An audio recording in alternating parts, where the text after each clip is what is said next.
Welcome to Washington Today on C-SPAN Radio for Wednesday, February 22nd, 2023. The Supreme Court questioned whether Twitter can be held liable for aiding and abetting a specific act of international terrorism because the company allowed users to post tweets promoting terrorism. We'll have some of today's oral argument coming up. Former President Donald Trump visiting East Palestine, Ohio, where cleanup continues from the toxic chemical spill and fire following a train derailment earlier this month. The former president, who is running again for president in 2024, criticizing the Biden administration response, calling it a symbol of indifference and betrayal, and also taking credit for the federal aid that is showing up, saying it's only there because he called for it. President Joe Biden finishing his visit to Poland and Ukraine with a meeting of the Bucharest Nine, the leaders of NATO members in Eastern Europe and the Baltic countries that have banded together to oppose Russian expansion. President Biden pledging to defend every inch of NATO and calling Russia's withdrawal from the latest nuclear weapons treaty with the U.S. a big mistake. We'll talk about the president's trip, the war in Ukraine, U.S.-Russian relations with a Heritage Foundation scholar, James J. Carafano. And the State Department says it's extremely concerned by levels of violence in Israel and the West Bank after an Israeli raid today in the West Bank killed at least 10 Palestinians and wounded over 100 more. And now to the Supreme Court. NBC News reports that the court appears unlikely to conclude that Twitter can be sued for aiding and abetting the spread of militant Islamic ideology in a case argued Wednesday concerning a Jordanian citizen killed in a terrorist attack. Relatives of Naraz al-Assaf, who was killed in Istanbul in 2017, filed a lawsuit claiming that Twitter, Google, and Facebook were liable for aiding and abetting the attack under a federal law called the Anti-Terrorism Act. Wednesday's argument was the second part of a big tech doubleheader at the Supreme Court, where the justices wrestled Tuesday with a related case about whether Google-owned YouTube can be sued for similar conduct in connection with the killing of Noemi Gonzalez, a U.S. college student, in the 2015 Paris attacks carried out by the Islamic State terrorist group. Unlike Tuesday's case, the Twitter case does not concern Section 230 of the Communications Decency Act, the legal shield that protects Internet companies from liability for content posted by users. That summary from NBC News. C-SPAN covered the Supreme Court oral argument in this case, Twitter v. Tame, and Justice Sonia Sotomayor here questioning Seth Waxman, attorney for Twitter.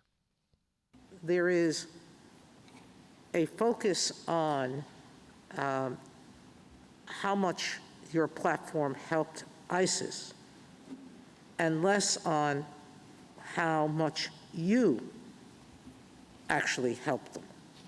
And that there is a difference between the two things, and I think that that's the difference that you're trying to point to, which is in a neutral business setting, using something that is otherwise not criminal, a platform, to communicate with people. And you're doing it not by, as in the bank situation or in the pharmaceutical situation, to help this particular person commit a crime. But in a general business situation that others are coming to you and you can't find them ahead of time, that doesn't constitute substantial aid. That's correct. It doesn't. The case law and the restatements, make and Halberstam itself makes clear that the culpable conduct has to be, to quote Halberstam, knowing action that substantially aids tortious conduct, or as the restatement third says, active participation doesn't constitute. Active participation is what substantial assistance means in the absence of an external legal or fiduciary duty to act, which is not alleged here. And we know it's a fundamental principle of— So how do you answer Justice Alito's question? How do we decide that as a matter of law on this complaint? Write it for me. If you were going to write it, that this is not substantial assistance because where the alleged culpable conduct is the failure to do more to prevent misuse of widely available services offered to the world at arm's length, subject to enforced policies against terrorist content, it is not, as a matter of law, the knowing provision of substantial assistance to an act of international terrorism, absent specific knowledge of particular accounts or posts that were used to plan, commit, or proximately support the act of international terrorism that injured the plaintiff. Seth Waxman, attorney for Twitter, questioned by Supreme Court Justice Sonia Sotomayor in today's case at Twitter v. Tamna. Later in the oral argument, the attorney for Tamna, Eric Schnapper, given this hypothetical by Justice Neil Gorsuch. Go back to 1997, CNN did an interview of Osama bin Laden. That was a very famous interview of him. Could, under your theory, and that interview became where he first time declared war against the United States to a Western audience. And that interview became famous, tool for recruiting, notoriety. Could, under your theory, CNN have been sued for aiding and abetting September 11th attacks? It would probably fail several elements. I think which ones? Well, I think general awareness of its role. You don't think they were generally aware of his role when he declared war against the United States and said? No, that seems, and that was known beforehand. That was the first time he did it to a Western audience. The standard is whether they would have necessarily understood the role that the interview would play. But look, the First Amendment's going to solve that. I'm sorry. The First Amendment's going to solve that? And I think the First Amendment would solve that problem. But the liability under this statute, but for that, there would be liability under this statute? It's difficult to see how it would get through the 6 elements of substantiality in terms of duration. It's one interview. In terms of nature of the assistance, which is just a television interview. I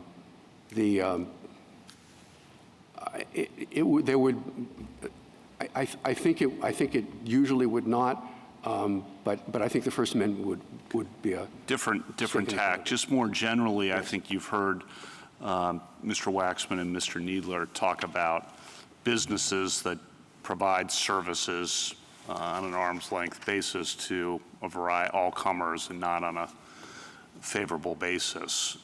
So how does that involve aiding and abetting a particular act when, even though you know, okay, this person's a bank robber, this person's a terrorist, they use my communication services or whatever else it may be, you don't know they're going to use it for a particular act. So how do you get around that? And then the implications of that, I think, that they raise are this would put a heavy burden on a wide variety of businesses to try to ferret out more information about their customers to prevent liability under this kind of statute.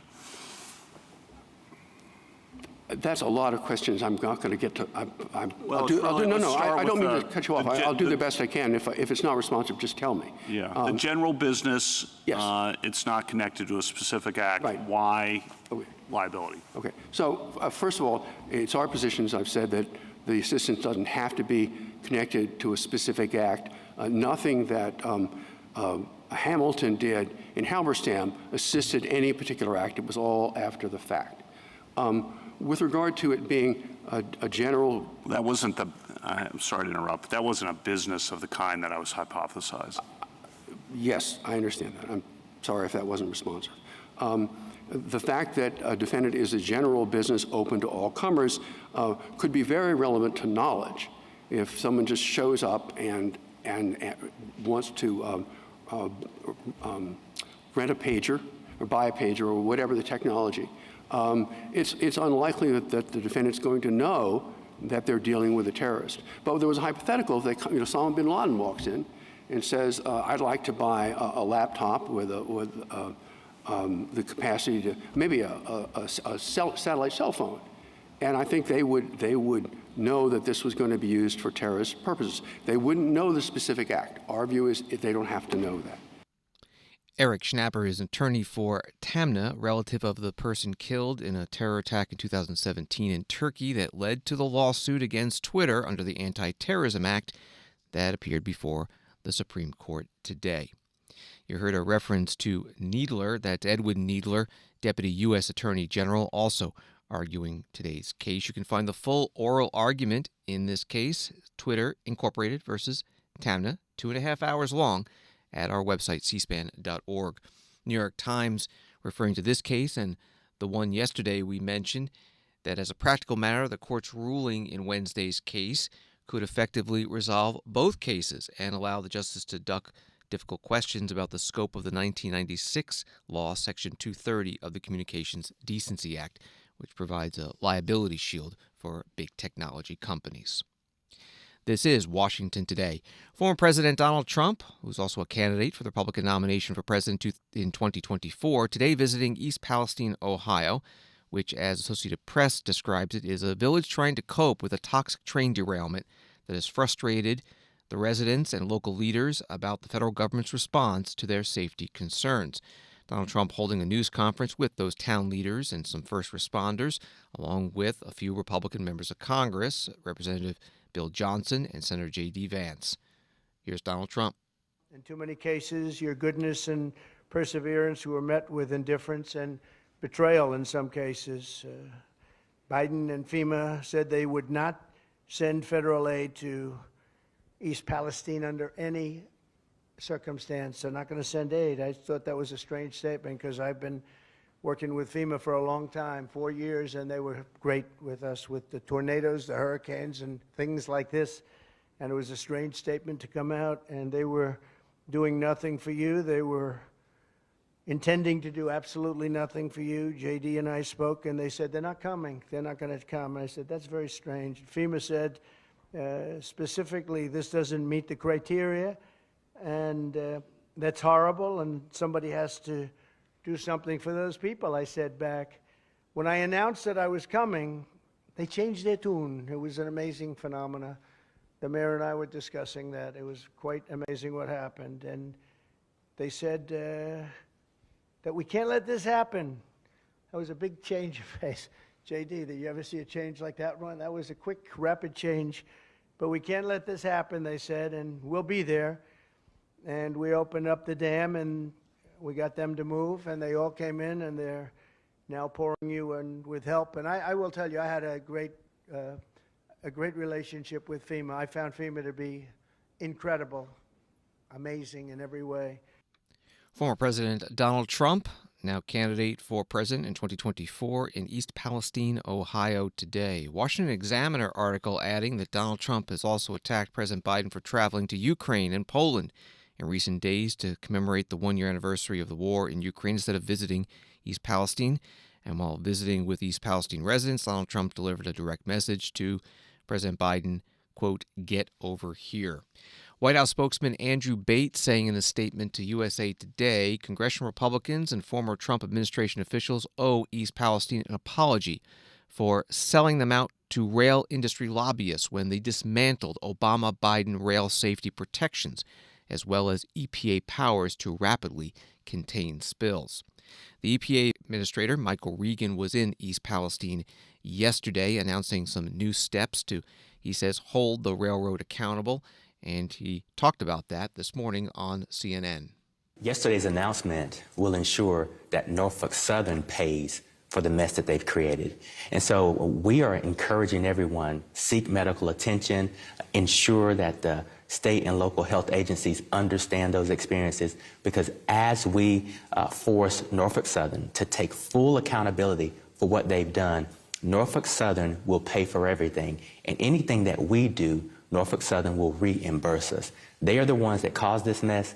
They are the ones that are going to clean up and fix this mess. Let me ask you how that's going to happen. What have you done so far as the EPA administrator and the EPA at large to push Norfolk Southern to do all of the things that you just mentioned to Yes. take responsibility? Yesterday's announcement sort of laid out the fact that we are transitioning from an emergency response phase, which was led by the state, with EPA supporting the state, into a cleanup, a longer-term cleanup phase. What I announced, using my legal authority, we can hold Norfolk Southern accountable.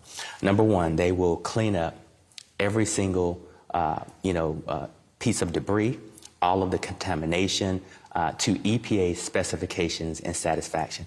Number two, they will pay for it, fully pay for it. At any moment, if we have to step in because they refuse to do anything, we will do the cleaning up ourselves.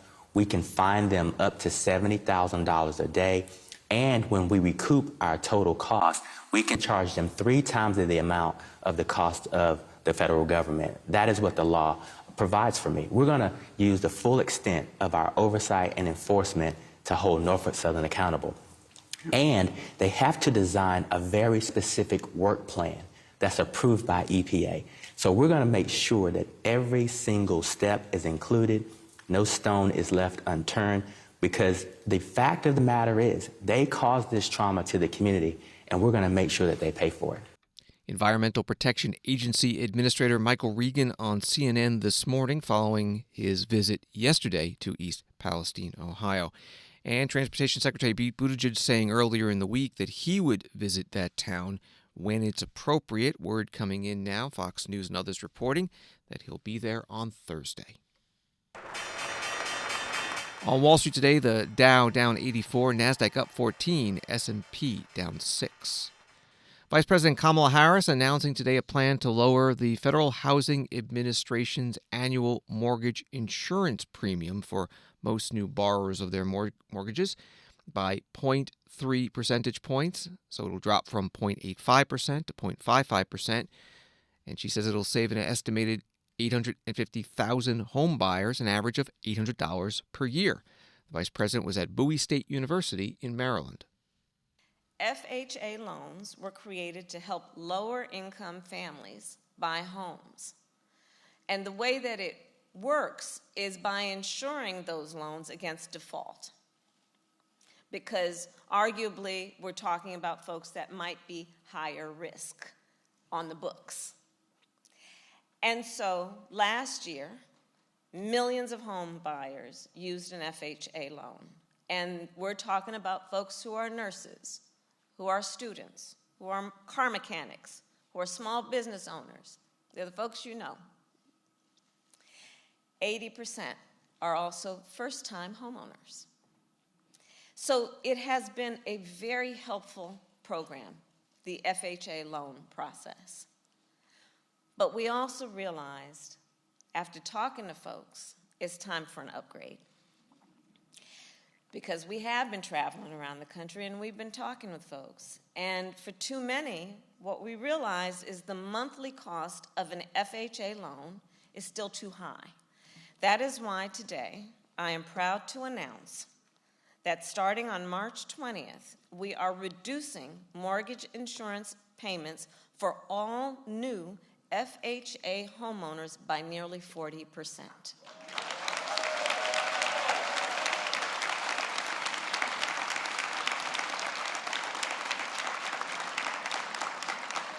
And what this means is, on average, homeowners will pay at least $800 a year less on their mortgage. And that's $800 more in your pocket for household expenses.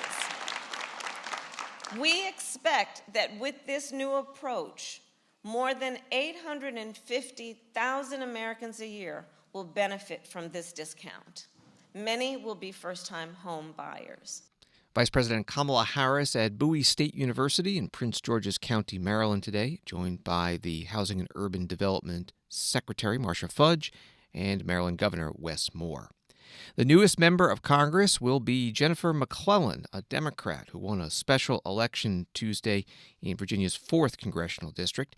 It's to fill the seat left vacant by the death of former Democratic Congressman Don McEachin. Jennifer McClellan tweeted before the voting finished up. In 1890, John Mercer Langston became the first African-American congressman from Virginia representing the 4th District. Today, I'm asking the 4th District to make history again by electing me the first African-American congresswoman from Virginia. And she did win with almost 75% of the vote, held her victory party in Richmond. To Shirley Chisholm, to John Mercer Langston, to Bobby Scott, to Donald McEachin, you helped us make history.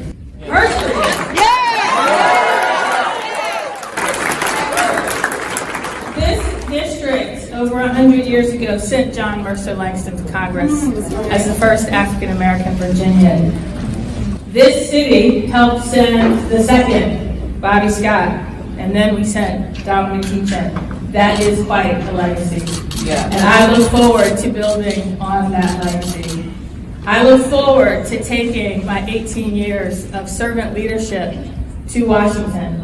We've done a lot of good here in Richmond, in the State House, whether it was passing the Voting Rights Act, passing the Reproductive Health Act, passing the Virginia Clean Economy, passing the Domestic Worker Bill of Rights. All of that work needs to be done in Washington. And just as I carried those bills across the finish line, I will work to continue that. I will work to make sure that when Virginia did our part, with a multi-generational group of Black women led by me, Mamie Locke and Jennifer Carroll Floyd, made Virginia the 38th state. Congresswoman-elect Jennifer McClellan, Democrat, giving her victory speech Tuesday night in Richmond, Virginia. When she is sworn in, the 118th Congress will increase its records of total women in the House and Senate to 150, women in the U.S. House to 125, and African-American women in the House to 28. Also today, Senator John Tester, Democrat from Montana, tweeting, "It's official, I'm running for re-election. Montanans need a fighter that will hold our government accountable and demand Washington stand up for veterans and lower costs for families. I will always fight to defend our Montana values. Let's get to work." Be running in 2024 for a 4th 6-year term. Fox News reporting that Senator Tester's seat in a red state where former President Donald Trump topped President Biden by 16 points in 2020 is a top target for Senate Republicans as they aim to win back the chamber's majority in the 2024 election. Washington Today continues in a moment. C-SPAN Now is a free mobile app featuring your unfiltered view of what's happening in Washington, live and on demand. Keep up with the day's biggest events with live streams of floor proceedings and hearings from the U.S. Congress, White House events, the courts, campaigns, and more from the world of politics, all at your fingertips. You can also stay current with the latest episodes of Washington Journal and find scheduling information for C-SPAN's TV networks and C-SPAN Radio, plus a variety of compelling podcasts. C-SPAN Now is available at the Apple Store and Google Play. Download it for free today. C-SPAN Now, your front row seat to Washington, anytime, anywhere.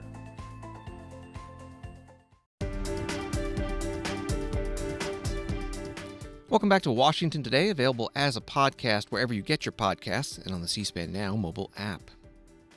U.S. President Joe Biden, writes Reuters, met leaders of NATO's eastern flank on Wednesday to show support for their security after Moscow suspended a landmark nuclear arms control treaty, which he called a big mistake. President Biden arrived in the Polish capital Warsaw late on Monday after a surprise visit to Kyiv just days ahead of the anniversary of Russia's invasion of Ukraine on February 24, 2022. Amid the highest tension between Russia and the West since the Cold War over 3 decades ago, President Biden addressed thousands in downtown Warsaw on Tuesday and said autocrats like Russian President Vladimir Putin must be opposed. That from Reuters.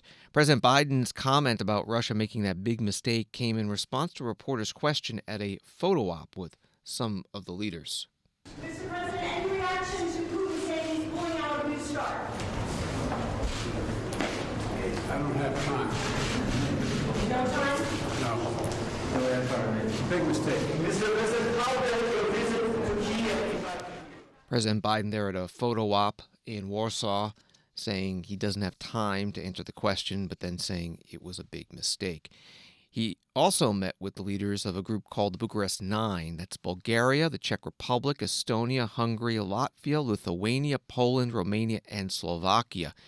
That group was formed in 2015 in Bucharest, Romania, following Russia's annexation of the Ukrainian territory Crimea and Russia's supporting separatists in eastern Ukraine. More from the Reuters article, not all of the Bucharest Nine have been quite so ready to aid Ukraine, notably Hungary, which has pushed back on some EU sanctions on Russia, and along with Turkey is the only NATO member still to ratify the accession of Sweden and Finland. Before the group leaders met in private, some made some statements, including President Biden. Well, thank you all very much, and I'm delighted to be here. Some of you may remember years ago when we were expanding NATO, I was the one in the United States Senate was pushing the hardest to expand NATO for membership of many of you sitting around this table. And the irony is that one of the last conversations I had with our friend in Russia was I said, you keep asking for the Finlandization of NATO. You're going to get the NATOization of Finland. Well, it happened. Not only are we as strong as we were, we're stronger. And I say to my fellow presidents that I'm honored to be with you here and so many strong NATO allies. And the Secretary General, who I think has done an incredible job for a long time. I rely on his judgment a great deal. You know, the B9 was founded in 2015 after Russia attempted annexation of Crimea. And today, as we approach the one-year anniversary of Russia's further invasion, it's even more important that we continue to stand together. And I think this is proof of this, how strongly we feel. That's why I wanted to meet all of you in person here today. As NATO's eastern flank, you're on the front lines of our collective defense, and you know better than anyone what's at stake in this conflict, not just for Ukraine, but for the freedom of democracies throughout Europe and around the world. You know, that's what President Zelensky and I spoke about when I was in Kyiv 2 days ago. And the leaders around this table have repeatedly stepped up to reaffirm our shared commitment to all these values. We provided critical security assistance to Ukraine and critical support to literally millions of refugees. We've helped ensure Ukrainians can access basic services, and together we'll continue our enduring support for Ukraine as they defend their freedom. Over the past year, with your countries around this table providing collective leadership, we've also strengthened NATO. The commitment of the United States to NATO, and I've said it to you many times, I'll say it again, is absolutely clear. Article 5 is a sacred commitment the United States has made. We will defend literally every inch of NATO, every inch of NATO. And this is an important moment. I look forward to the discussion and the next steps we can take together and to keep our alliance strong and to further deter aggression. Because what literally is at stake is not just Ukraine, it's freedom. The idea that over 100,000 forces would invade another country since World War II, nothing like that has happened. Things have changed radically. We have to make sure we change them back. So thank you all very much for allowing me to be with you, and I look forward to our private discussions. James J. Carafano, Vice President of the Heritage Foundation's Institute for National Security, has been following President Biden's trip to Poland and Ukraine ahead of the anniversary of the Russian invasion of Ukraine, joining us now on the phone. Thank you so much. So if you had to write one headline of the president's trip, what would it be? Yeah, this was a photo op, and I don't mean that in any partisan way. Anybody who follows me knows I'm not a political person. I don't belong to a political party. I'm in a conservative foundation, but we're nonpartisan. So I just call balls and strikes. And by the way, I've done this trip. So I did the exact trip that President Biden did several months ago with a bunch of other American analysts. We went into Poland, saw the transfer sites for all the U.S. military equipment and how that's all accounted for. We took the 10-hour train ride to Kyiv, which is this really kind of semi-cool old Soviet-style train. It's a bit like being on the Orient Express, and you pull the shades down so you're in darkness the entire way. And went to Kyiv, went around, saw many of the same things the president did.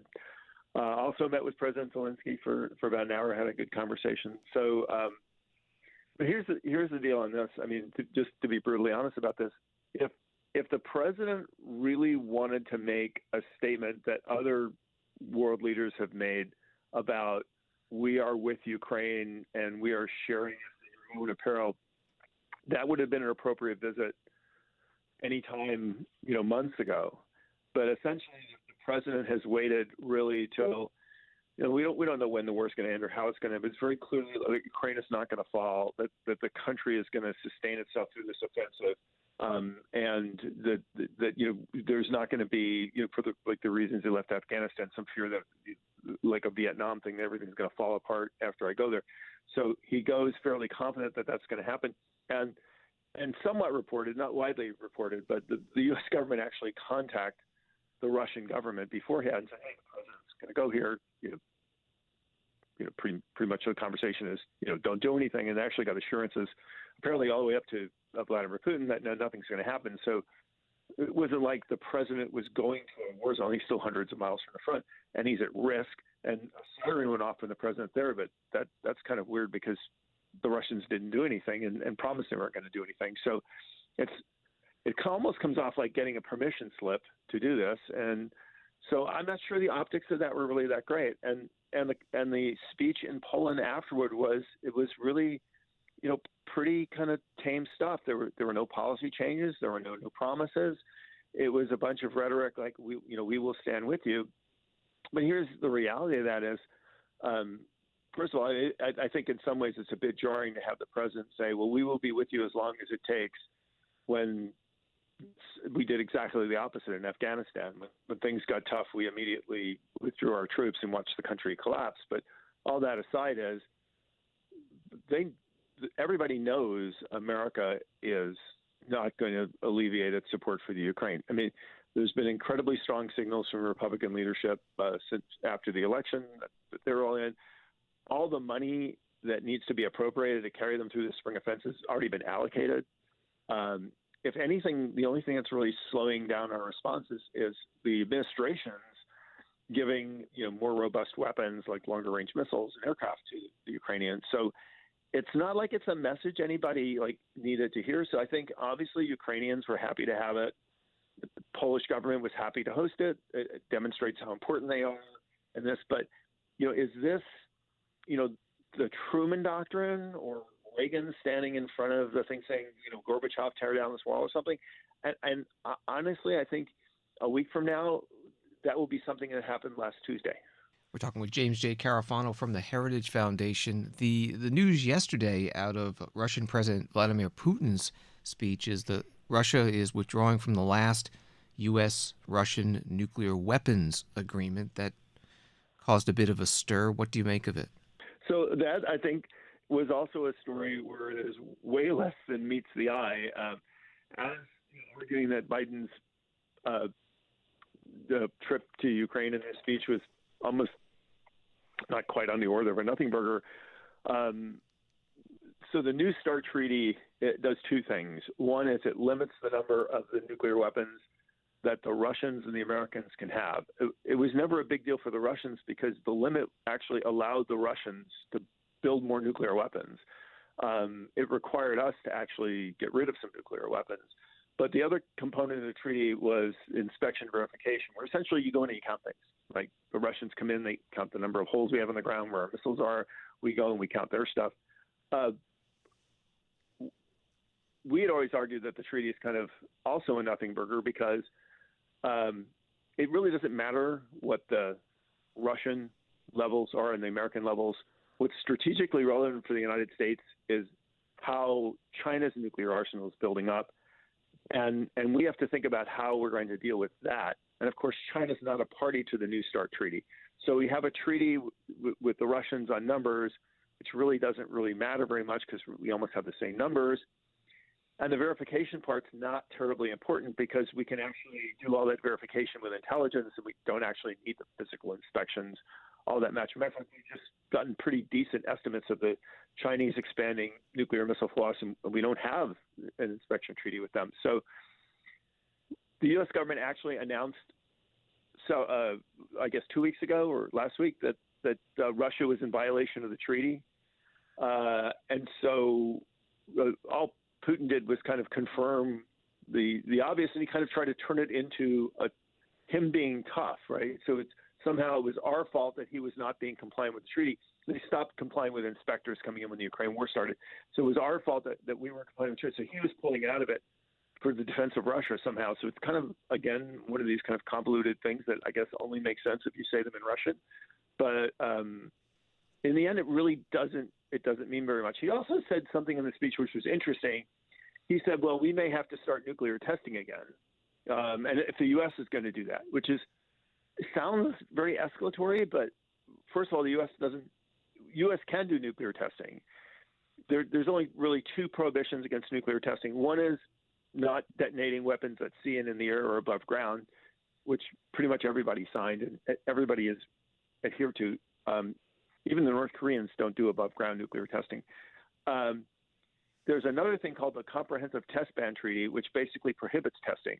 We never signed that, so we can test whenever we want. Ironically, the Russians did sign the Comprehensive Test Ban Treaty, which makes it sound like, Putin might break another treaty. But again, we're pretty sure, I mean, this has never been fully confirmed, that the Russians have been doing low yield nuclear tests for years now, and they're just lying about it. So all we really learned from this is what we've learned now for a decade. There's not a nuclear treaty that Putin has actually followed. And I think the reality of this is, and this has really nothing to do with the Ukraine crisis, is that's not what's going to drive the future of nuclear competition, because China's never going to agree to a nuclear treaty. And what's really going to drive the competition is how big is China's arsenal is, how threatening it is. And I think we are going to be in a bit of an arms race, not on the level of the Cold War, but this is not because of Ukraine. This is largely about China. I think the only place where this really comes into it is every day Putin fights the war in Ukraine, his conventional military force is less than it was the day before. And the longer he fights, the less it will be. And so as a stick to threaten people with, the conventional military force is degrading, which means that to be a military great power, Putin will have to put more and more reliance on the strategic deterrent of his nuclear forces. I don't think that means he's going to start World War III, but that's, he might be, I don't think he's going to get more aggressive or threatening, but he'll talk about it more. We used to call this atomic diplomacy, and the United States used to do this in the 1950s before the Soviet Union's detonated a nuclear weapon. But it doesn't, threatening people with nuclear holocaust actually doesn't get you very far, because you might wind up in nuclear holocaust too. So it's easy to threaten nuclear war, but there's a reason why people don't have them. James J. Carafano, Vice President of the Heritage Foundation's Institute for National Security. You can find his work at heritage.org, and on Twitter he's at JJ Carafano. Thank you very much. Thanks for having me. President Biden attended Catholic Mass in Poland on this Ash Wednesday. It was a private service in a hotel. A local prominent Polish priest presiding, who posted on Facebook, "Even the most powerful in this world takes ashes if they belong to the Catholic tradition." I had the honor today of placing ashes on the forehead of U.S. President Mr. Joe Biden. Everything took place in great secrecy, but now I can speak. In an improvised chapel next to the president's apartment, we prayed for peace, the conversion of Russia, and the light of the Holy Spirit for Mr. President. The U.S. Ambassador at Large for Global Criminal Justice, Beth Van Schaak, giving an update today on the U.S. determination that Russia has committed crimes against humanity in Ukraine. That announcement was from Vice President Kamala Harris at the Munich Security Conference in Germany this past weekend. Secretary of State Antony Blinken supporting the Vice President's statement and adding that members of Russia's forces have committed execution-style killings of Ukrainian men, women, and children, torture of civilians in detention through beatings, electrocution, and mock executions, rape, and alongside other Russian officials have deported hundreds of thousands of Ukrainian civilians to Russia, including children who have been forcibly separated from their families. That from the Secretary of State Antony Blinken. More on all this at today's State Department briefing in Washington, D.C. with Ambassador Van Schaak. I'm wondering if you've already shared all of this evidence that you guys collected to make this determination with international bodies, and if you haven't done so yet, when you plan to, and how quickly you think prosecutions could come. I know that's probably a hard estimate to make, but is it possible that we see prosecutions while this conflict is ongoing? So there generally are three now active pathways to justice. One is the Office of the Prosecutor General in Ukraine, which is actively pursuing cases. Their courts are open and operative, and they've brought a number of cases already. The State Department is supporting the Atrocity Crimes Advisory Group, which is deploying experts drawn from the world's war crimes tribunals to Kyiv to support their counterparts in that effort. The second pathway to justice is, of course, the International Criminal Court, seized of jurisdiction by virtue of Ukraine's consent to jurisdiction. And then finally, you have a number of European law enforcement offices joining together to form a joint investigative team.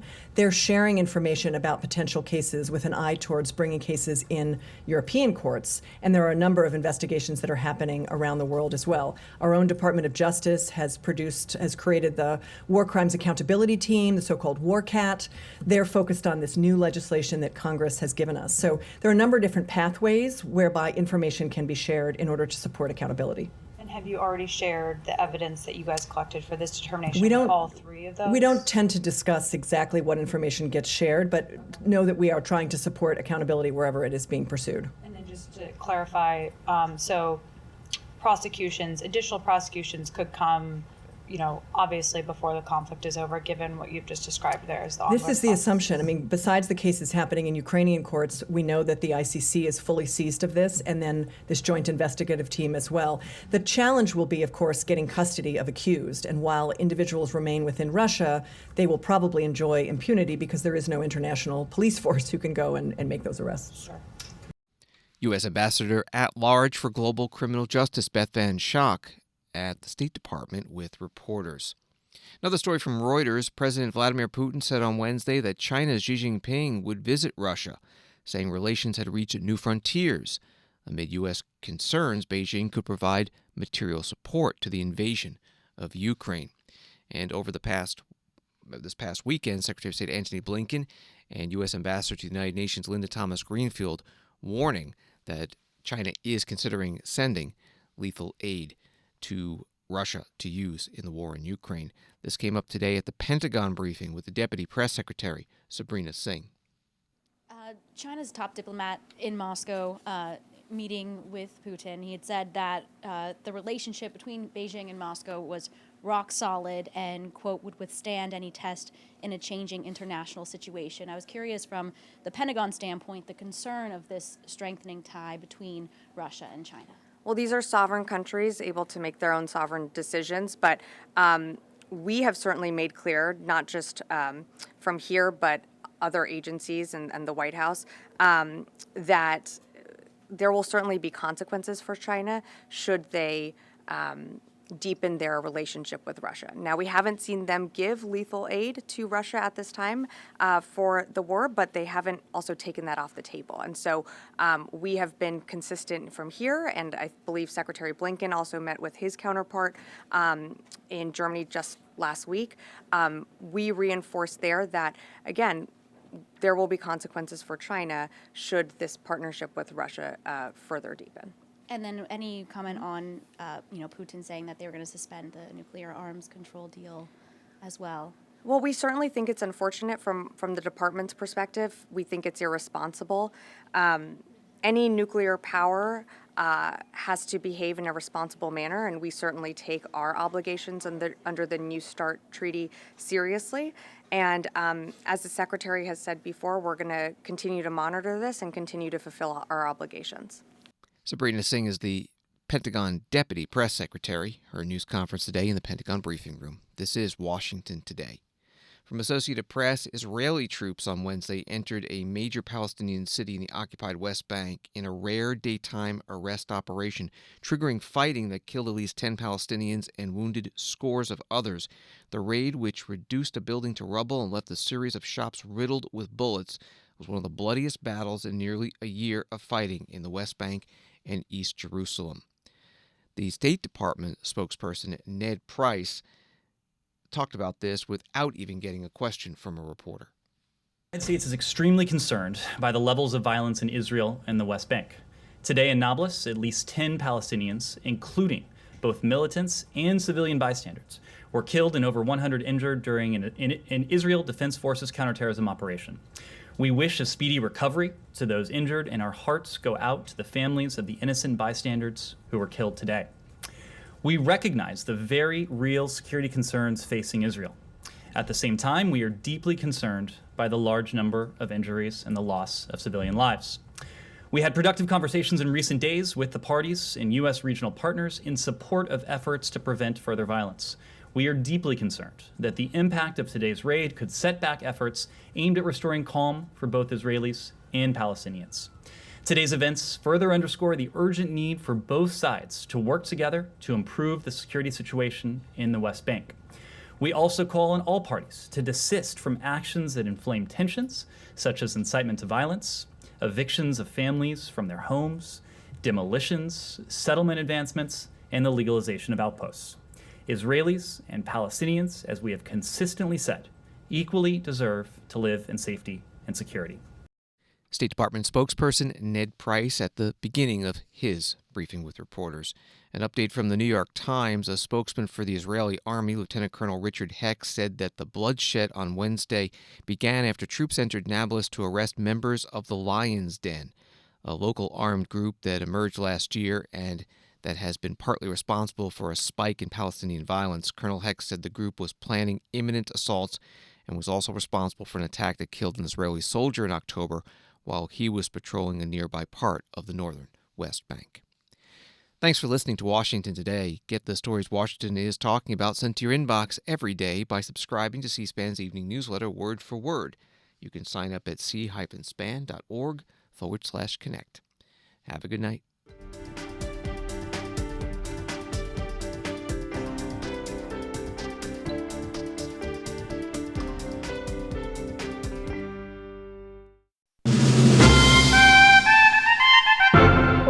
Next, 4 conversations from C-SPAN's series of over 40 interviews with new members of the 118th Congress. C-SPAN spoke with the new members about their upbringings, careers, and political philosophies. Republican Anthony Desposito represents the Long Island, New York district where he grew up and is one of nearly 80 new U.S. House members in the 118th Congress.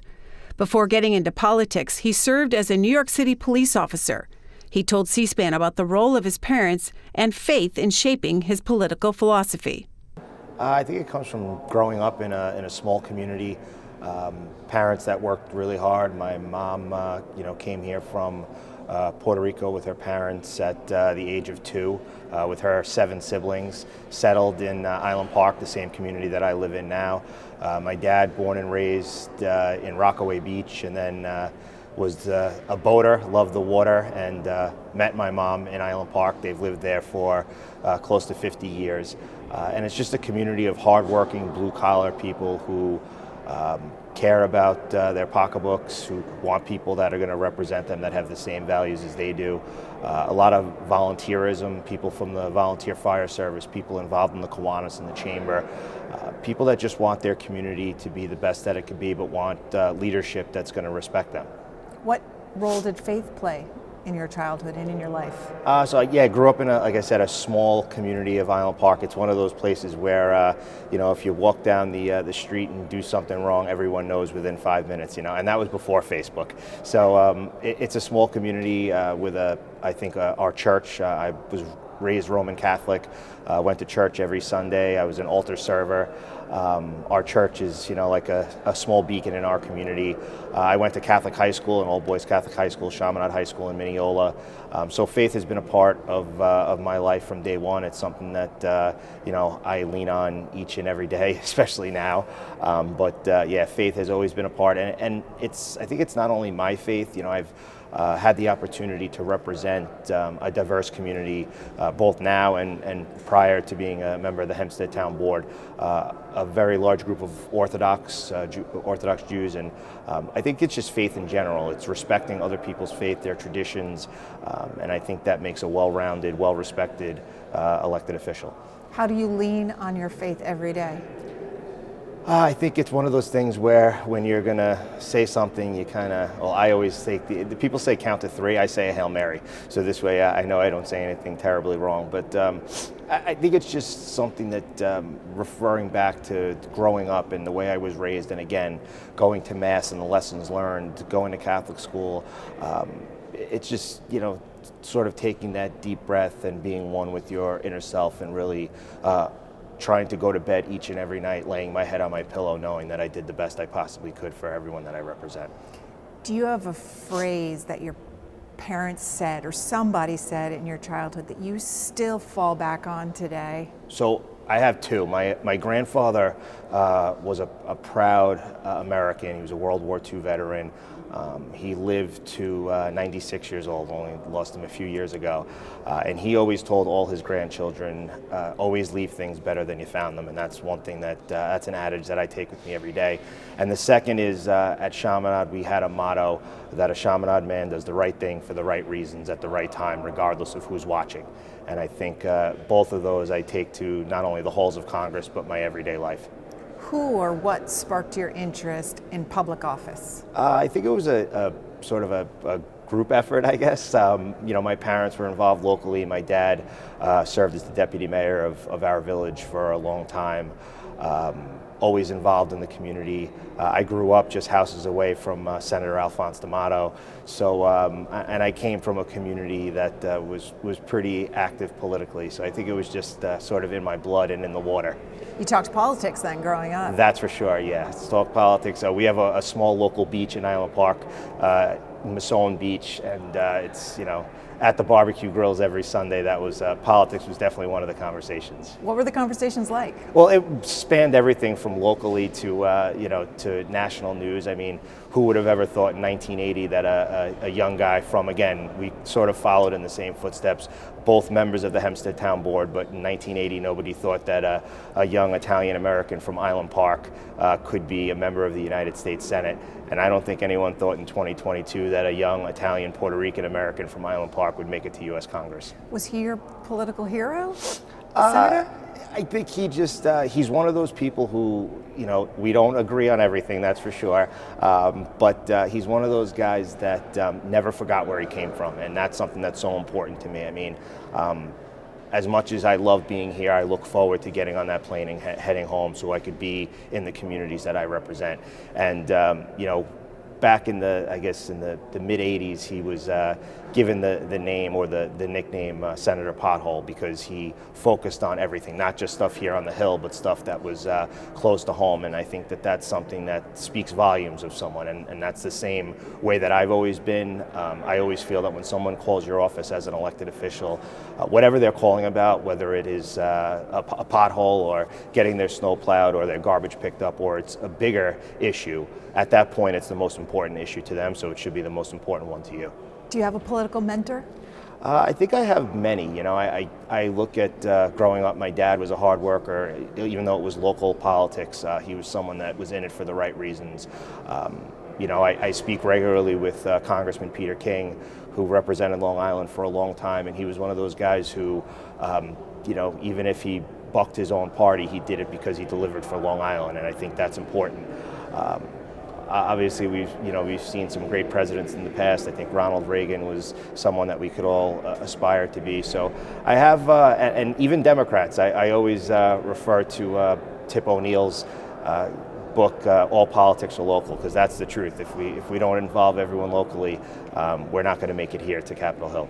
What did you do before you came to Congress? Before I came to Congress, I was a Town of Hempstead councilman since 2016. So the Town of Hempstead is a pretty big place. It's the largest town in the nation. We're bigger than 7 states.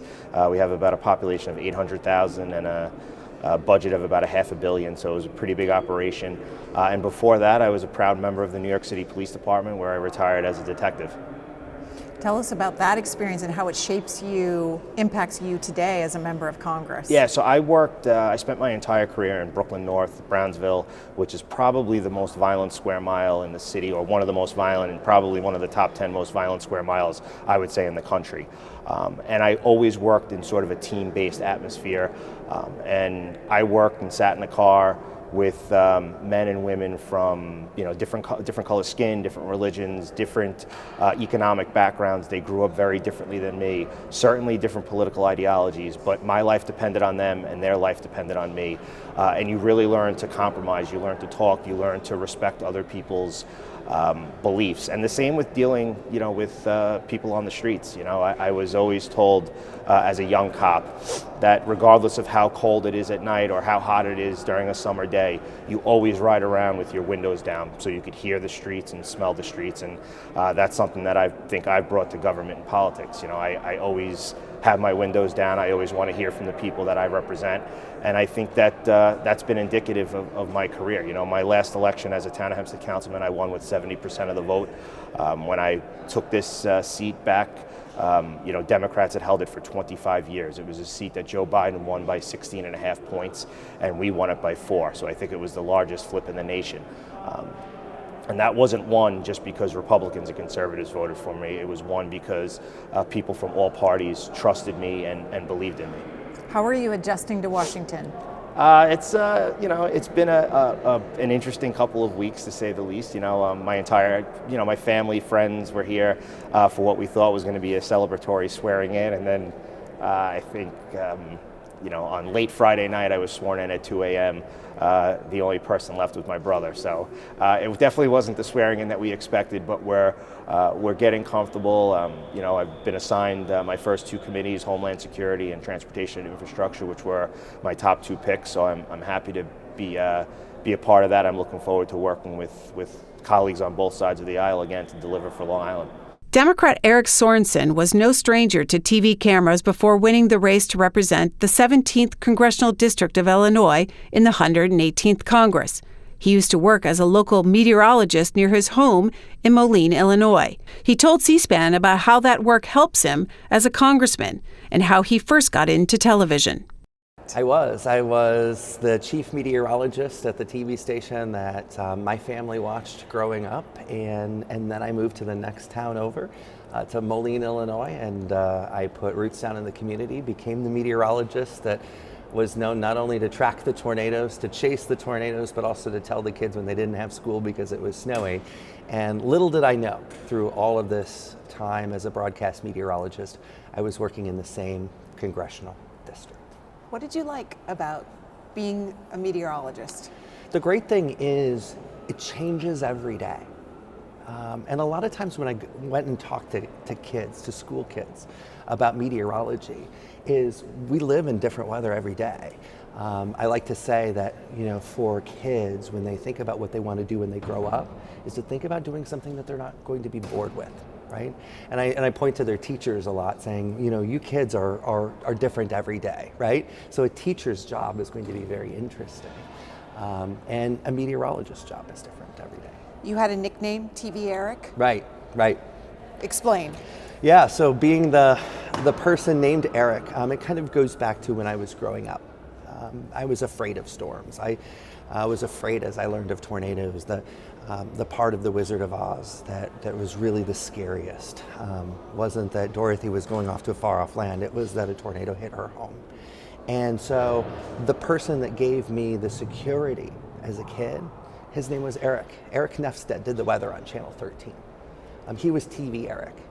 And so that was the person that I strived to be. And it took a long time, hard work, determination, but then I got to be the TV Eric on Channel 13. How do you go from the local weatherman to the congressman? Right. I think a lot has to be said about people that are representing their communities that have already earned the trust of the people. And I think it's different than saying that I got the weather right every day. It's that people could trust me for what I was saying. I was taking something as complex as the atmospheric physics and explaining not just a 20% chance of rain, but why is there a 20% chance of rain? Why are we seeing more floods than we have seen before? It's explaining these things such that people are going to understand them, but then people are going to remember it. So you had trust when you ran for this office. Right. What else did your career in meteorology teach you or train you for being a member of Congress? Well, I think there's not only trust, but there is this open dialogue of communication. And not only have I heard that from the people in the District of Northwestern and Central Illinois, but there's a disconnect. A lot of people back home, they say, well, there isn't enough communication between Washington and Rock Falls, Illinois, or between Washington and Bloomington, Illinois. And I really think that we need to change that. We need to make sure that people understand, what's going on. And how I know that, I was in a grocery store and a lady came up to me and she said, Eric, I miss how you used to explain how the weather works. And I said, oh, thank you. And then she goes, well, you need to get to Congress so you can explain to us how Congress works, right? So that told me, what does this lady want in her next congressperson? She wants somebody to explain it to her. And that's the thing that's different here. During the campaign, you had another nickname. Yeah. What was it and why? Yeah, it was Tornado. All of our campaign staff, when it was on the move, the tornado's on the move, or when I got to a place, the tornado has touched down. And so that was great. And it was unique because we could have a little bit of fun with this. There was already a connection with the communities. And also, this was a unique space because we haven't had a meteorologist in Congress in 50 years, right? And so this really allowed us to communicate, make it so that people understood why the meteorologist is running, and yeah, I want to support that guy. Do your colleagues out here rely on the meteorologist in Congress? Right, there are so many elevator rides on Capitol Hill, as we all know, right? But it's also, when you get into an elevator, it's, Eric, when's the rain gonna stop? Well, about 3 p.m. You got another hour. And so you still check the weather. Sure. You're still looking into it. Sure, absolutely. I've got more apps on my phone, so there will always be an accurate forecast. Now, when there is a codel to the Middle East or to somewhere on a far off continent, I'm gonna have to do a little bit more work for that. Have you been able to bond with other members of Congress, get to know some new people and make some friends? Right. I think one of the greatest things for me that people may not know is that, especially in the orientation period, is after the election, before swearing in, we were all together as freshmen. And it was talking with people on the other side of the aisle because we didn't have any skin in the game yet. And to be able to talk with some moderate Republicans, I was the guy that was talking climate to farmers, right? And they understand what's going on, and we need to work together because it's not just the farmers in my district, it's the growers in your district, it's the ranchers in your district, and all of our constituents need to make sure that we're working for them. And then it was this eye-opening thing for a lot of these moderate Republicans that, hey, I want to work with this meteorologist because he's going to be focused on data, value, and science and not politics. Republican Max Miller is one of nearly 80 new U.S. House lawmakers in the 118th Congress, and he represents Ohio's 7th District. While most of his family growing up identified as Democrats, he told C-SPAN about how older family members and military service influenced his conservative political philosophy, and about a grandmother who once ran for Congress. It was my bubby, Ruth Ratner Miller. Ran in 1980 in what I believe was the 22nd district at the time of Cleveland. I don't know if I share any of my current district with her previous one that she ran in.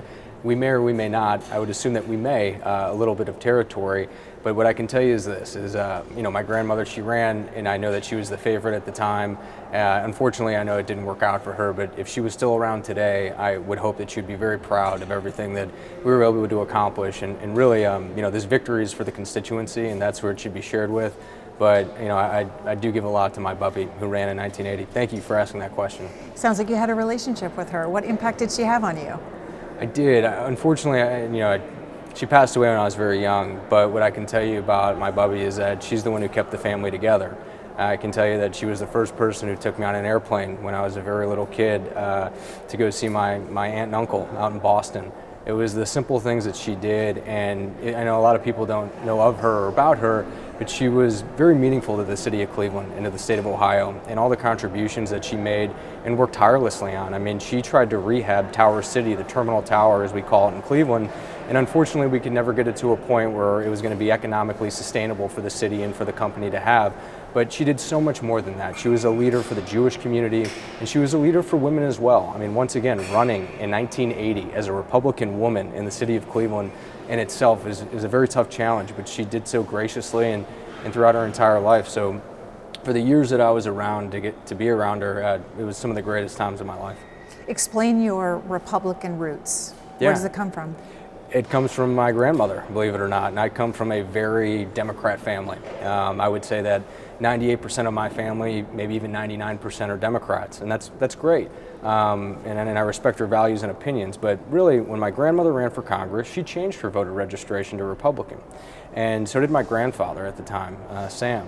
And they're the ones who really instilled the conservative values within our family and the Miller family. And it was, passed on to my father, and my father passed it on to me. And I understand I'm a little unorthodox compared to the rest of my family, or maybe really anyone, who is Jewish in my district or demographic area. But I'm also a United States Marine, and that meant a lot to myself as well growing up and my family. So, it just means a lot. When did you serve? Enlisted in 2013 in the reserves, and I got out in 2019. Then I moved to the IRR. What were your responsibilities when you were in the Marine? Where did you serve? Yeah, I never did any combat deployments. The bulk of my time was at Kilo Company 325 in North Versailles in Pittsburgh, and I was infantry. I chose to make the decision to enlist with a college degree because I wanted the same experience as every other Marine, not to mention that every leader that I talked to, they said, if you want to be the best officer, then you should enlist first. And so that's what I did, but I found myself liking the rigorous program and the training that was brought forward to us, and that, I'm no different than anyone else, and this country gave so much to my family and to myself that I felt it was only right that I also do the same thing and enlist to support this country and to fight during a time of war. What did you do after the military? Yeah, after the military, I was going to get an MBA at Baldwin Wallace, and decided not to pursue that into volunteering politics. And I started volunteering on city council races full time and really investing all of my effort and time into that. And then 2015 came around and I volunteered for then Senator Rubio. And I wasn't getting paid, and I just one day kind of looked at the senator after about 3 or 4 months, I believe it was 3, and I said, well, if I'm any good at my job, will you hire me? And he looked at me and he gave me a pat and he was like, all right, Max, welcome to the team. And that's where I kind of got my real first start within politics, was working for Senator Rubio. And to make a long story short, in February of 2016, I decided that that was no longer the best place for me or the right fit. And I went to then go work for Mr. Trump. And that's how that relationship blossomed. And I was able to then go into the White House and, really proud of the work that we were able to accomplish there. But being, one of the youngest director of advances in White House history, working hand in hand, being in areas in foreign countries that you wouldn't, wish on your worst enemy. We were in North Korea for several hours negotiating with the North Korean delegation with a very small party from the United States, which is very sensitive. They also threw me in Iraq, bouncing back and forth between Erbil and al-Assad and Afghanistan as well. So all of these experiences that I've had throughout my life, and especially I would say, not the last, minus the last 2 years, but really the last 4 years, have brought us to this point now to where we're in Congress. We understand what is going on here. We've done all the great things that this city has to offer in terms of dinner parties and chopping it up with, with those subset of people, but we're here to work. And that experience and that knowledge of being, talking to the president almost every day, working with cabinet secretaries and other legislators who are already here, who I have existing relationships with, I believe is going to set ourselves apart and be more ready for the challenge that's going to come ahead when we're dealing with these tough negotiations, because we've already been in the pressure cooker. We understand how we can maintain our bearing and professionalism while having civil discourse with the other side and really just negotiating that, we can find a compromise, and one does exist. And once we realize that not everyone is the enemy and we're all Americans with different ideological beliefs, then this country will be a better place, and that's hoping what we can do and bring forward here in this Congress. You were how old when you were working for the president? And explain to people who aren't familiar with the responsibilities of being the advance person. Yeah. What you had to do. Yeah, I'm happy to. I first started working in the White House, I believe I was 27 years old. By the time I was director of advance, I believe I was 29, or I had just turned 30 at the time. 30. I was probably 30 or 31 actually. And what that job entails as the director of advance is I oversee all of the president's movements and operational movements and logistics. So I'd be working with the White House Military Office and the Secret Service 6 days out from his eventual trip, if that was domestic, where you'd oversee roughly around 250 to 500 people, depending on the threat assessment level or the event production quality. And then overseas travel as well, it would be double the amount of people you had to oversee, and then more serious negotiations with foreign delegations. So we would send a very small party ahead of time, with myself included, to go negotiate those terms with foreign delegations and with prime ministers and with presidents to make sure that when the president arrived to their country, that everything was going to flow smooth and we can have bilateral meetings set up and substantive conversation that is going to make this world a better place. So when it comes to helicopters and landing zones and figuring out an LZ and then finding a motorcade route and looking at wheels up to wheels down on Comet or Air Force One or anything like that, we oversaw every aspect like that. So there's much more in to advance than just the event production quality. You always want to make the president look presidential to the American people, and more so to the world, because we are still the greatest power that we have on this planet, and more so it's just everything else that ties into it. So thank you. What role did you play on January 6, 2021? Were you at the White House, and were you the advance person? What role did you play that day? Yeah. I've given my full testimony to the January 6th committee. To be clear, my deposition is fully released, and everything I've given to that committee, they've not picked up any criminal referrals because I didn't do anything wrong. Function of my job was a senior advisor to the president. I was there on that day, and in my deposition you can read that I had subsequently left that rally 15 minutes into it because I served no purpose. I really was not instrumental, and I believe that the select committee that was designed to investigate January 6th has already looked into me in every which way possible and has deemed that I have not done anything to make sure that I've done anything to be a threat to democracy. But I will say that I believe that the January 6th committee in its entirety was not a serious committee nor based off a serious investigation to find out the truth, and that I will say. I think it was more done for a primetime hour. When you hire an ABC producer, I believe that what it was, to put it on at 7 p.m. in the evening to highlight something, I believe that that's just them trying to elevate their platform. If this investigation would have been given to somebody, somebody else or a different jurisdiction or the Department of Justice, I would have taken it a lot more seriously than what they currently put a lot of people through who spent a lot of money, who currently are not in a good financial situation from the overreach of government, in my opinion. So you had to have lawyers and pay for that? I did. And, in my case, I was okay. But for the majority of individuals that I work with and that I deal with, they are not okay. And the harassment just isn't from people, who work for the president, who are there. You also have civilians, who are also being brought under investigations for some things. Look, if you did something wrong, you're going to be held accountable and you're going to go to prison, and you should be. But if you did nothing wrong, it doesn't mean that you should be harassed and to spend your own personal money and being harassed by the federal government and what I believe is a complete weaponization of Congress. So. Have you heard from the former president since you won this seat and since you were sworn in, and any advice he gave you? Yeah, I've seen him several times, and I talk to him probably about twice a week still.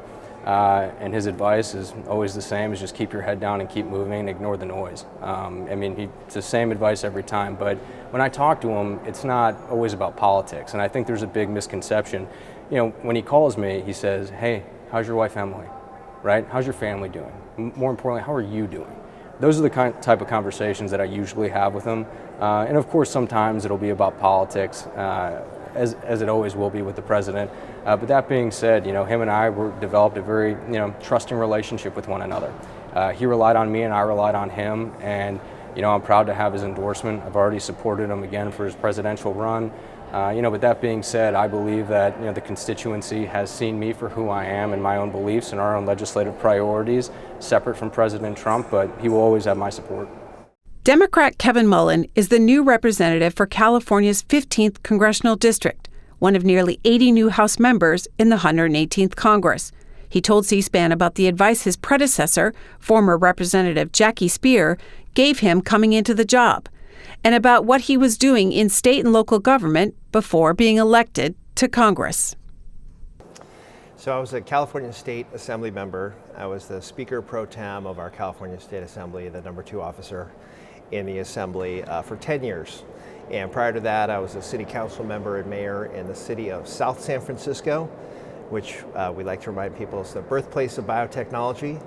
If you fly out of SFO, you'll see South San Francisco, the industrial city, big white letters on our sign hill. That is my hometown, and I was a small business owner before that. I had a small communications business, and I was a legislative aide to Jackie Speer, my predecessor in Congress, when she was a state legislator. I worked for her as an aide. Did she give you any advice when you decided to run for this seat? Absolutely. There was no shortage of advice, thankfully, from Congresswoman Jackie Speer. She is an icon on the San Francisco Peninsula, given her 40 years of public life. She's got an incredible personal story. She is a household name, to say the least. And frankly, it was surprising to everybody, frankly, when she announced her retirement. She suggested that I run. She had been watching me not only for my days as an aide to her, but as a state assembly member, state legislator in my own right.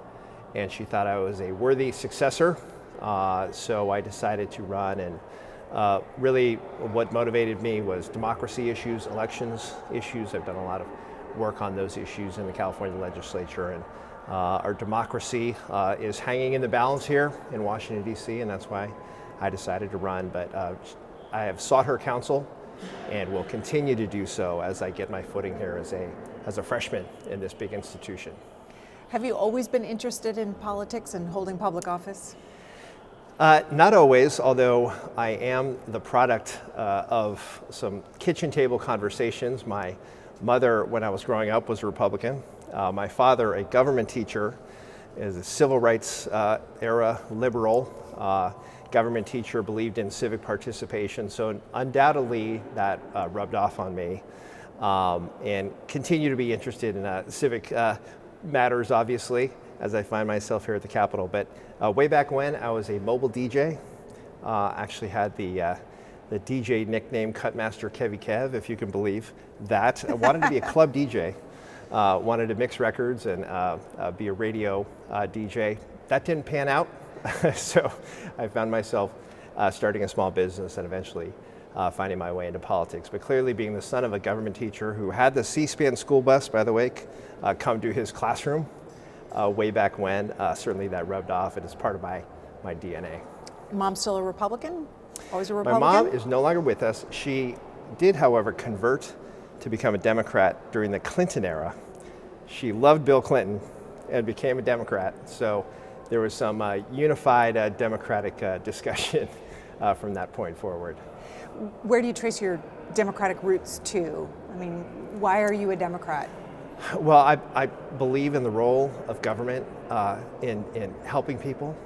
Basically, public investment, I think, is crucial to building a better America. I think growing up in my father's household, where civic engagement and the role of participating in one's government was so central, I think that really made me a Democrat.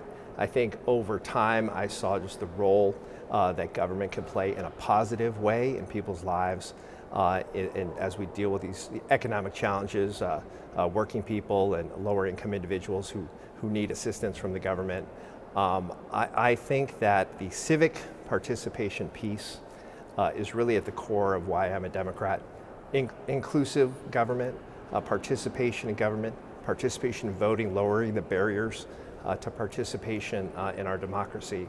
That is all why I became a Democrat at 18, and I'm still a Democrat. Favorite artist, music? Favorite music artist? Wow, that's a challenging question. To the former because DJ. I have so many. You know, I'm so old school. I'm going to go back to my early DJ days and Run DMC, which the younger staff here may not even know that reference. But I was, when I began my DJ work as a mobile DJ, inspired by Run DMC and some of the early hip hop that dates back to the 80s now. So that's before their generation, but we'll go with that one for right now. I would say more broadly, U2 is my favorite band of all time, and hope to see them. I think they're back out on the road pretty soon, so I look forward to seeing them. You can find all our interviews with new members of Congress at c-span.org/Congress-new-members.